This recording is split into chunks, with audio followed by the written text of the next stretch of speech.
Lorsqu'on veut vendre un véhicule d'occasion directement à un particulier, le réflexe est de passer une annonce sur Internet.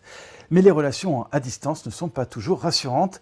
C'est pourquoi des expos-ventes entre particuliers réapparaissent, des marchés de l'occasion à l'ancienne, comme celui organisé hier à Albi. Myriam Brice et Hélène Jacques y ont assisté. Voilà. Ah oui. Alors vous avez le kit de frein, vous avez la batterie qui actionne les autres éléments de la voiture. Une Renault Zoé de 2021, 30 500 km au compteur, son prix 13 900 €. Elle est vendue par son propriétaire.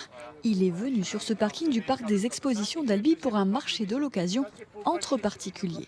C'est plus humain, c'est plus sécurisant, il y a des contacts, on voit les gens, c'est quand même important aussi. Et puis prouver notre bonne foi qu'on ne peut pas sur Internet.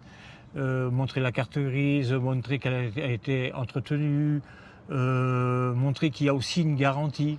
Grâce à sa bonne foi, Fabrice a presque convaincu ses visiteurs. Le monsieur me dit, c'est vrai qu'en termes de recharge, de coûts de frais de transport, c'est quand même très intéressant. Donc du coup, ça peut me maturer ma décision.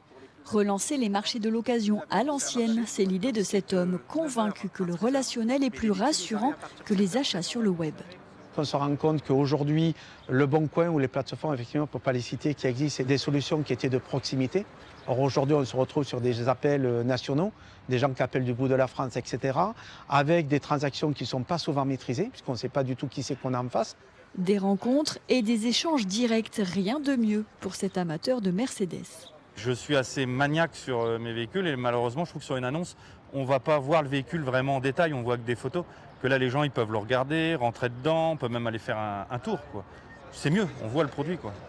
Ce premier rendez-vous albigeois a commencé timidement. Ceux qui n'ont pas vendu leur véhicule sont invités à revenir le 6 juillet prochain.